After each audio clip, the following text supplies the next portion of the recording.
Hello hi guys, आपका स्वागत है आपके अपने प्यारे चैनल रिमाइंडर क्लासेस में। गाइस आज हम बात करेंगे एक बहुत ही इम्पोर्टेंट टॉपिक की। जैसे कि गाइस आप देख पा रहे होंगे, आज ऐतिहासिक काल की बात करेंगे। हालांकि गाइस मैंने आपको इससे पहले जो इसका पहले का समय था, यानी कि समय इससे पहले का जो काल था जिसको हम कहते हैं प्राग ऐतिहासिक काल, उसके बारे में गाइस हमने आपको बहुत अच्छे से डिटेल से बताया था कि उसको कितने काल्स में यानी कि उसको कितने भागों में बांटा गया है। और उसका जो काल था उसको हम कहते थे पाषाण काल, और उस पाषाण काल को कितने भागों में बांटा गया था। जैसे कि हमने देखा था पुरा पाषाण काल और मध्य पाषाण काल, उसके बाद हमने देखा था नव पाषाण काल। तो उन तीनों काल की हमने बात करी, उनका जो टाइम पीरियड था उसके बारे में हमने आपको बहुत अच्छे से बताया, सारी डिटेल दी। फिर उसमें जो भी उसके स्थान थे, यानी जो शहर थे, जिसके नव पाषाण काल के शहर कौन से थे, कौन कौन से शहरों के साक्ष्य मिले, फिर उन शहरों से क्या साक्ष्य मिले, तो वो सारी जानकारी हमने आपको इसी पिछली वीडियो में बताई थी। अब हम लेके आए हैं उससे जो पहले का काल, उसके जो बाद का काल है, यानी कि आदि ऐतिहासिक काल। इसके बारे में हम बात करेंगे और इसमें कैसे क्या साक्ष्य मिले, कैसे कौन सी इस टाइम पे और इसका क्या महत्व है हमारे इतिहास में, वो हम सारी बातें करेंगे। आप हमारे साथ इस वीडियो में बने रहें गाइस। जैसे कि इस काल के समय में एक हमारी भारत की सभ्यता है जिसको हम कहते हैं सिंधु घाटी सभ्यता, ठीक है। तो इस सभ्यता में क्या क्या चीज़ें थी उस टाइम पे, कैसे इसकी खोज हुई, क्या इसका काल था, इसकी जो खोज हुई वो किन लोगों ने करी है, किनका इसमें ज़्यादा महत्व है, किसने ज़्यादा इस पे काम किया है, इस सभ्यता पे अपनी भारत में तो खोज करी है। उसके बाद में इसका नामकरण, कैसे ये सिंधु सभ्यता पड़ा या फिर कांस्य युगीन सभ्यता पड़ा, ये सारी हम बात करेंगे। फिर कैसे इसका उद्भव हुआ कि अपने अपने लोगों ने मत दिए तो इसकी उत्पत्ति हुई, यानी कि इसका उद्भव हुआ। उसके बाद में इसकी विशेषता क्या है, फिर इसका नामकरण हमने आपकी बात करी, विशेषता क्या है, फिर हम इसका विस्तार की बात करेंगे, ठीक है। ये कहाँ तक फैली हुई थी, इसका क्या कितना इसका क्षेत्रफल था, उसके बारे में हम बात करेंगे। पहले गाइस हम ये आदि ऐतिहासिक काल है, इसके बारे में थोड़ी सी हम आपको संक्षेप में बता रहे हैं दोस्तों कि ये एक ऐसा काल था, इस काल के समय हमको बहुत सारे साक्ष्य मिले, यानी कि पुरातात्विक साक्ष्य मिले और हमको लिखित साक्ष्य भी मिले। लेकिन उन लिखित साक्ष्य को पढ़ा नहीं जा सका, उनकी जो लिपि थी उसको अभी तक पढ़ा नहीं जा सका है। तो ये ऐसा काल था कि इसमें पुरातात्विक साक्ष्य तो मिले हैं, सब कुछ हमको लिखित साक्ष्य भी मिले हैं, लेकिन उनको पढ़ा नहीं जा सका। तो उसी टाइम में हमको हमारे भारत में एक सभ्यता डेवलप थी जिसको हम कहते हैं सिंधु घाटी सभ्यता। तो इसमें भी वही चीज़ें मिली हैं जिनको पढ़ा नहीं जा सका है, जो साक्ष्य लिखित साक्ष्य मिले उनको नहीं पढ़ा गया है। तो जो पुरातात्विक साक्ष्य हैं उसके हिसाब से इस सिंधु घाटी सभ्यता की खोज हुई है और ये सारा चीज़ें आपके सामने हैं, ठीक है। पहले हम बात आपको बता दें, ये जो सभ्यता थी हमारे भारत की सिंधु घाटी सभ्यता, ये पूरे विश्व की सबसे पुरानी सभ्यता और सबसे बड़ी सभ्यता थी, ठीक है। इसमें व्यापार बहुत अच्छे स्तर पे हुआ, इसमें नगर थे, वो सारी चीज़ें हम आपको आगे बताएंगे। बट अभी हम जिक्र कर रहे हैं खोज की। पहले हम लेके चल रहे हैं अपनी, जैसे हमने आपको यहाँ पे लिखा है गाइज कि ये सबसे बड़ी सभ्यता थी और कैसी थी, सबसे पुरानी यानी प्राचीनतम सभ्यता थी। हमारे पूरी दुनिया की बात कर रहा हूँ, पूरे विश्व की बात कर रहा हूँ, ठीक है गाइज। अब हम बात कर रहे हैं खोज की। इसमें खोज में पहले जो व्यक्ति थे उनका नाम था चार्ल्स मेसन, ठीक है। इन चार्ल्स मेसन ने 1826 में कुछ खुदाई करी अपने भारत में, यानी कि उस टाइम पाकिस्तान भी शामिल था, अब तो अलग है, उस टाइम की बात हो रही है, ठीक है। तो यहाँ पे खोज हुई तो कुछ इनको साक्ष्य मिले, बट इन्होंने इतना उसको इम्पोर्टेंस नहीं दिया, इतना इसको महत्व नहीं दिया। और इन्होंने इसका जिक्र जो है अपनी बुक में किया था। ये गाइज आप बुक बहुत अच्छे से याद करना है आपको, नरेटिव ऑफ जर्नी। इस बुक में इन्होंने इस चीज़ का जिक्र किया था, ठीक है। हालांकि इतना इसको इम्पोर्टेंस नहीं दिया गया इनके मतलब तरफ से, हालांकि इन्हें जिक्र कर दिया था अपनी बुक में, तो वो चीज़ वहीं पे रही। उसके बाद में एक दो लोग आए जिनको कहते थे वर्टन बंधु, ठीक है। 1856 की बात है, लगभग 30 साल बाद इन्होंने इस पर काम किया। इन दो व्यक्तियों ने, जिनका ये दोनों अपने मतलब भाई थे और ये काम कर रहे थे, ठीक है। उसमें पुरातात्विक विभाग में जो भी थे अधिकारी होंगे वो काम कर रहे थे। तो एक बंदा था जेम्स वर्टन, एक था विलियम वर्टन। तो इन्होंने ये काम कर रहे थे रेल पटरी पे, ठीक है, या मतलब करवा रहे थे। तो वहाँ पे बहुत सारी इनको ईंटें प्राप्त हुई और इन्होंने ईंटों पे क्या करा, वो अपने रेल पटरी में काम ले लिया। इस टाइम कराची या शायद लाहौर के टाइम मतलब उधर उस जगह में ही इसका ये काम अपने करा रहे थे रेल पटरी पे, मतलब उसकी खुदाई चल रही थी रेल पटरी की। तो वहाँ पर ये कुछ साक्ष्य मिले थे ईंटों के, तो इन्होंने इतना ध्यान नहीं दिया, उन ईंटों को अपने उसी में यूज़ कर लिया, पटरी में जैसे भी कर लिया, फिलहाल वो चीज़ वहीं पर रहेगी। ठीक है। फिर बंदा आता है अलेक्जेंडर कनिंघम, 1853 से लेकर 1856 ये बंदा इस पे काम करता है। हालांकि ये अपने ये हमारे भारत में जो इसका जो पुरातात्विक विभाग था उसका ये हेड बना, उसका अध्यक्ष बना। ठीक है। हालांकि इसने भी इतना उस पर ध्यान नहीं करा। और उसके बाद में फिर बंदा आता है एक दूसरा जॉन मार्शल। ठीक है। 1921 की बात है। इसने इस पर बहुत अच्छे स्तर पे काम किया, अच्छे स्तर पे अपने अंडर में काम करवाया। और दो व्यक्ति अपने भारत के ही थे, दयाराम साहनी एंड राखलदास बनर्जी। इनके फिर नेतृत्व में इन नगरों की स्थापना हुई, यानी कि खोज हुई, जैसे हम कहते हैं हड़प्पा। यानी कि दयाराम साहनी ने 1921 में ही हड़प्पा की खोज करी थी। उसके बाद में इन्होंने 1922 में मोहनजोदाड़ो की खोज ही किसके द्वारा, राखलदास बनर्जी के द्वारा। तो ये दो नगर हमको मिले, और भी बहुत सारे शहर हैं, नगर हम आपको बताएंगे, बट ये रहा इसका खोज का सिलसिला। इस तरीके से भारत में इस सभ्यता का विकास हुआ और इसकी खोज हुई। ठीक है। अब हम बात करते हैं इसका जो काल, यानी कि जो पीरियड था, समय पीरियड था, टाइम पीरियड, उसके बारे में बात करते हैं। जॉन मार्शल ने अपने हिसाब से जो टाइम बताया गाइज, वो बताया 3250 BC से 2750 BC। गाइज हम आपको थोड़ा BC के बारे में बता देते हैं। BC का मतलब होता है बिफोर क्राइस्ट।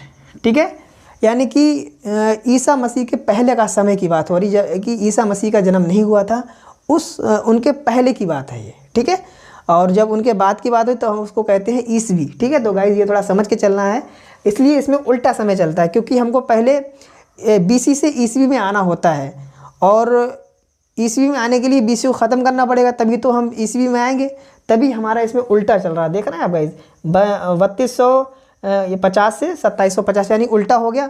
तो इस तरीके से हम इसमें थोड़ा सा उल्टा चलते, तब हमारा 1 ईस्वी स्टार्ट होता है, यानी कि तब 1 ईस्वी से यानी उस टाइम उनका यहाँ ईसा मसीह का जन्म होता है। ठीक है गाइज। अब हम आगे आते हैं, तो इनके हिसाब से टाइम ये रहा है, ये आपको याद करके चलना है। कभी ऑप्शन में पूछ लेता है स्पेशली नाम देके, है कि जॉन मार्शल के आपको हिसाब से बताना है कि सिंधु घाटी सभ्यता का क्या समय था, क्या उसका टाइम पीरियड था, तो वो आपको याद करना है। फिर आता है कार्बन 14 पद्धति होती है, आप लोग सब जानते होंगे। तो इसके द्वारा जो समय निकाला गया है वो 2300 से 1750 BC इसके हिसाब से। ठीक है। ये बहुत ही ऑथेंटिक है, और इसका ज़्यादातर इसी से लमसम हमारा ऑप्शन लगता है, जब ऑप्शन आता है तो इसी के टाइम पीरियड के हिसाब से लगा देते हैं हम लोग। ठीक है। और इसका जो सपोर्ट किया था गाइज, वो DP अग्रवाल ने किया था, इसका अच्छे से सपोर्ट किया था DP अग्रवाल ने। और फिर उसके बाद में कि सबकी जो सहमति बनती है लगभग क्या बनती है, 2500 से 1700 BC। ये बिल्कुल ये सही बैठता है, यानी कि देखो लमसम उसी के टाइम पे आ रहा है, तो आपको याद करके चलना है। ये आप याद कर लीजिए, आपका ऑप्शन सही हो जाएगा, पक्के से मैं बता रहा हूँ। यानी कि 2500 से 1700 BC आप गाइस इसको याद कर लीजिए, ये सबसे अच्छा ऑप्शन यानी सटीक यही रहता है। ठीक है। इस पर सब जितने भी लोग थे उनकी सबकी इस पर राय बैठती है। ठीक है। उसके बाद में अच्छा ये इतना अंतर क्यों लग रहा है कि मतलब कोई कुछ बता रहा है, कोई कुछ बता रहा है, उसका गाइज एक ही रीज़न है, क्योंकि इसका कोई लिखित साक्ष्य नहीं था। लिखित साक्ष्य, लेकिन हम उसको पढ़ नहीं पा रहे थे। जब हम पढ़ नहीं पा रहे हैं तो फिर हम कैसे डिसाइड करेंगे किस टाइम का ये सही, मतलब पूरा इसका कैसे एक्यूरेट निकाल पाएंगे। तो इसलिए इसका थोड़ा मत जो है वो डिफरेंट है, यानी कि कोई अपना कुछ बता रहा है, कोई अपना कुछ बता रहा है। हालांकि फिलहाल हमको पढ़ने से थोड़ा हमारा ऑप्शन सही हो जाए, हमको इससे मतलब है, यानी कि 2500 से 1700 BC इसका जो है वो टाइम पीरियड रहा है। ठीक है। अब हम बात करते हैं गाइस इसके नामकरण की, कि इसका नाम कैसे पड़ा, सिंधु घाटी सभ्यता या फिर हड़प्पा सभ्यता या फिर कांस्य युगीन सभ्यता, कैसे पड़ा। तो हम देख सकते हैं कि सिंधु घाटी जो सिंधु सभ्यता पड़ा है वो सिंधु नदी की वजह से बढ़ा है, क्योंकि आपने देखा होगा इसी टाइम पीरियड में और भी सभ्यताएं थीं भारत में, जैसे कि मिस्र की सभ्यता, मिस्र यानी दक्षिण अफ्रीका में जो मिस्र कंट्री है, तो वहाँ पर जो है वहाँ पे नदी थी नील नदी, तो नील नदी की सभ्यता के नाम से उसको जाना जाता है, क्योंकि वो नील नदी के किनारे थी। ऐसे ही हम गाइस देखते हैं अपने भारत की, क्योंकि ये सिंधु नदी के पास में थी, तो इसको हमने सिंधु घाटी की सभ्यता कह दिया। ऐसे ही इराक में थी कौन सी, मेसोपोटामिया की सभ्यता, वो दजला फरात के पास में थी, तो उसको भी उसके नाम से पुकारा जाता है। फिर हम देखते हैं चीन की सभ्यता थी। तो इस तरीके की सभ्यता थी उसी टाइम पे। तो हालांकि जो सभ्यता जिस नदी के किनारे होती थी तो उसको उसी नदी से उसको नाम दे दिया गया, उसका नामकरण कर दिया गया। ऐसे ही हमारी सभ्यता भारत में जो थी वो सिंधु नदी के किनारे थी, इसलिए इसका नाम सिंधु घाटी की सभ्यता रख दिया गया। उसके बाद में आता है, इसको एक नाम और गाइस इसका पता है, सिंधु सरस्वती सभ्यता, ठीक है। क्योंकि कुछ इसके स्थल जो थे वो सरस्वती नदी के पास भी थे। हालांकि ये नदी अब तो विलुप्त हो चुकी है। पहले ये थी, तो यहाँ पर भी कुछ साक्ष्य हरियाणा में इसके मिले हैं, तो वो हम आगे बताएंगे गाइस आपको। तो इसकी वजह से इसका जो है सिंधु सरस्वती सभ्यता के नाम से इसको जाना जाता था, ठीक है। ये लिखा हुआ है यहाँ पे इस तरीके से। फिर आता है हड़प्पा सभ्यता, ठीक है। इसको हड़प्पा सभ्यता क्यों कहा गया, क्योंकि क्योंकि इसमें इस सभ्यता में सबसे पहले जो स्थान खोजा गया उसका नाम हड़प्पा था। यानी हड़प्पा स्थान इस सभ्यता में सबसे पहले खोजा गया स्थान था, और उसी स्थान के नाम पे इस सभ्यता का नाम हड़प्पा सभ्यता रखा गया। अच्छा, हड़प्पा स्थान जो सबसे पहले किसके द्वारा खोजा गया, ये जो थे वो दयाराम साहनी थे 1921 में। किसके नेतृत्व में, यानी कि जॉन मार्शल के नेतृत्व में खोजा गया था, ठीक है गाइस। तो ये आपको याद रखना है, इसलिए इसको हम क्या कहते हैं, हड़प्पा की सभ्यता कहा जाता है, ठीक है। अब देखो हमने यहाँ पे कुछ सभ्यता लिख रखी हैं, यानी कि मेसोपोटामिया की सभ्यता, ये दजला फरात जो नदी थी उसके पास में थी। उसके बाद में मिस्र की सभ्यता, यानी कि नील नदी के पास में थी। और ये चीन की सभ्यता थी, यानी कि उस टाइम हमारे भारत में एक सभ्यता थी, और उसी टाइम पीरियड में विश्व में और भी 3 सभ्यताएँ थीं, ठीक है। यानी कि ये सभ्यताएँ आपको पता होना चाहिए, ठीक है। और इनसे हमारा व्यापार भी होता था, ये भी आपको अच्छे से याद करके चलना है। फिर बात होती है कि उद्भव, यानी कि लोगों ने कहा इसका कैसे विकास हुआ, कैसे ये निकल के आई। तो विदेशी मत जो था वो विदेशी मत के हिसाब से उन्होंने कहा कि सुमेरियन सभ्यता से। जैसे कि मान लो, अब हम आपको बताएंगे गाइज, जैसे कि हम मान सकते हैं इस तरीके से, जैसे हम मान लेते हैं ये हमारी सिंधु घाटी की सभ्यता है, ठीक है।